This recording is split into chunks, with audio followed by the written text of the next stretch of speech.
So we're on to lesson 4, mathematical operations overview. I'm going to explain what we mean by that and why it's important. Now, obviously, you should be aware by now, there's 3 GCSE papers you're going to sit. The first one is the non-calculator. Once you've got out the way, the other 2 are calculator. But obviously for that first one, it is important that you have the knowledge to carry out basic mathematical operations and you can work them out without a calculator. So another foundation that is so important prior to you for you to be able to build on that. So first we're going to talk about the 4 mathematical operations.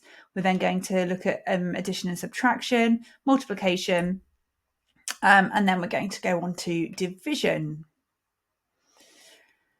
Okay, so the 4 mathematical operations, the 4 operations are addition, subtraction, multiplication, and division. It's really important, though, that you are aware of the other words associated with them. So if someone is talking about the sum of 2 numbers, they specifically want you to add them, okay? It doesn't mean multiply, it doesn't mean anything else. It means add them together. So the sum of 2 and 4 is 6.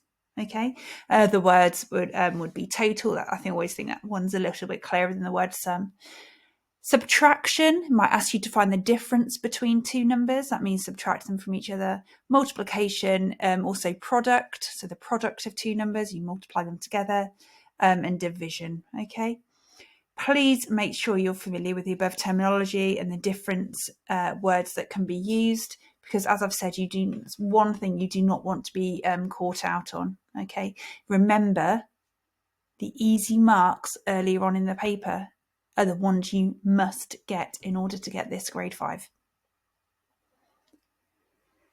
So starting with addition and subtraction, I'm really not going to go over much here apart from saying use the column method. So align them up, align each column the same place value with each other. Okay, there really is nothing else to be said there.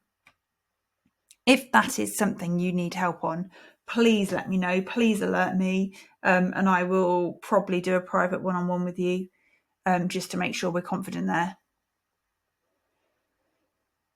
Okay, multiplication, multiple methods that can be used for this. I tend to use in lessons a column, potentially the grid method if someone says to me they don't use the column. Primary schools now really do only teach the column, so we're finding a lot of students that are coming up are using it.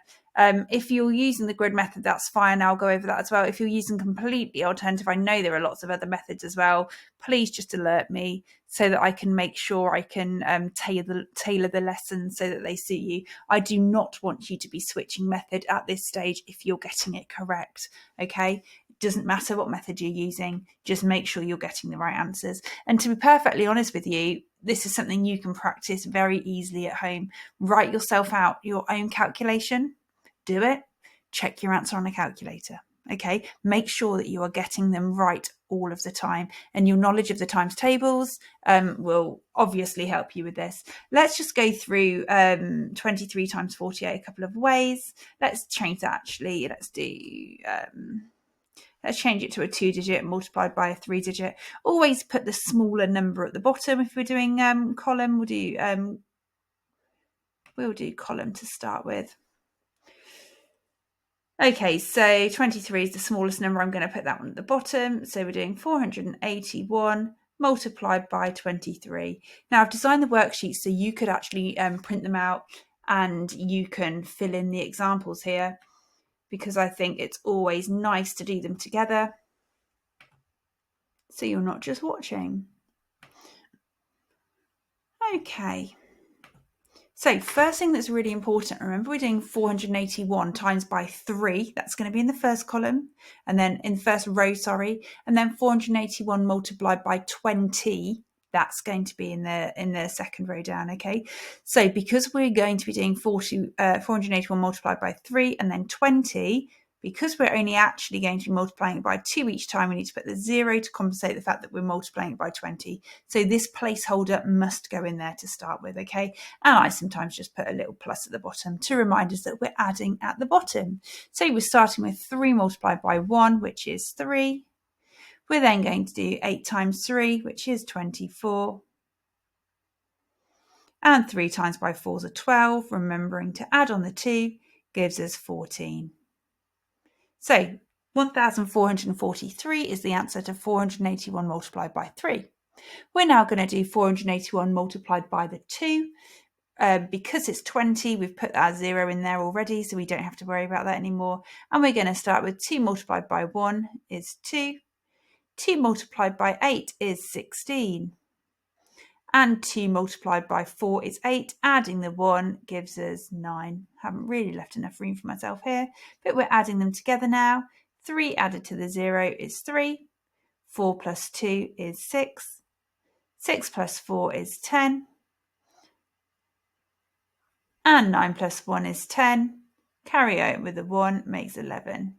So 11,063. Okay, let's try it with the grid method. So for that one, we're splitting up 481 into 481, and 23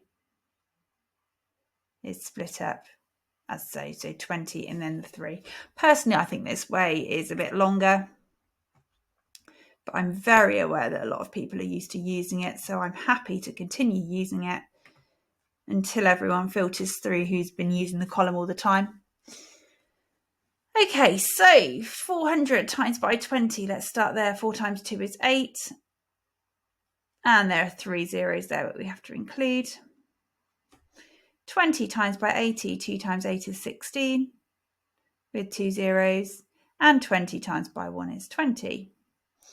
Okay, moving on here. 4 times by 3 is 12, with 2 zeros.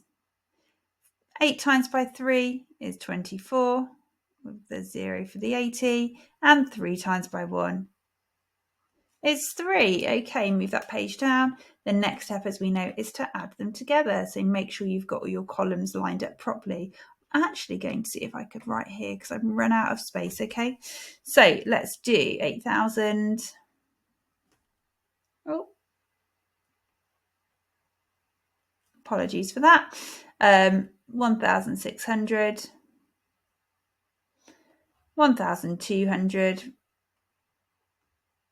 240, 20, and 3.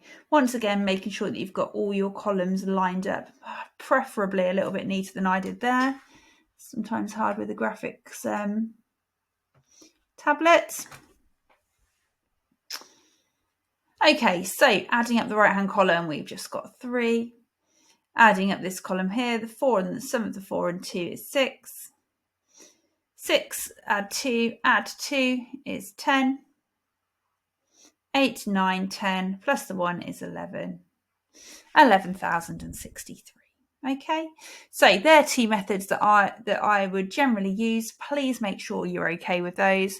That will help you when it comes to decimal multiplication and all the other things that we're going to get on with. So just keep practicing, make up your own numbers until you can do that. Okay, right, moving on to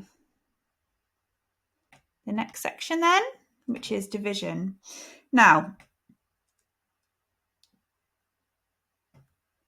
at this level, the majority of questions do not require long division. Okay, you can, if you can't do long division, don't worry, it's fine. I'm going to use short division.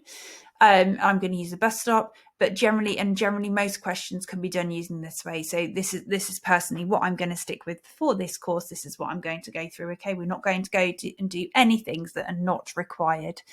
So 588 divided by 5. 588 divided by 5. Remember, a fraction written like that, it means exactly the same. That also means 588 divided by 5. Okay, that line of the fraction is divided by. Just going to clear that for now because we don't need that. Okay, so let's get going. How many 5s go into 5? It's 1. How many 5s go into 8? Well, we can fit in 1 5 because 1 times 5 is 5 with 3 left over. So how many 5s into 38? 7 5s are 35.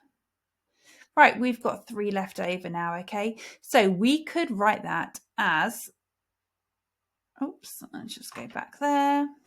We could write that as, I just wanted to do a smaller number there, 117 and 3/5, okay, because 3 are left over and it's being divided by 5. So we could write it as 117 and 3/5, or we could continue going into the decimals. So let's continue going to decimals. So for that, we need to make our line a bit longer. We're putting in decimal points. And we're filling some zeros in. We don't know how many we'll need. I'm just going to put 3 in for now.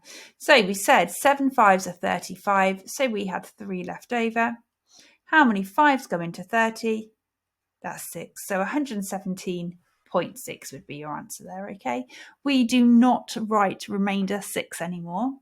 Make sure you go into the decimals. Once again, another thing that you can practice at home using a calculator to check your answers if you are not confident with that. Okay, so that's the 4 basic mathematical operations that I wanted to cover. Something that I'll check that you're confident in when we get to the lives, okay? But please make sure you review this prior to the live video on this.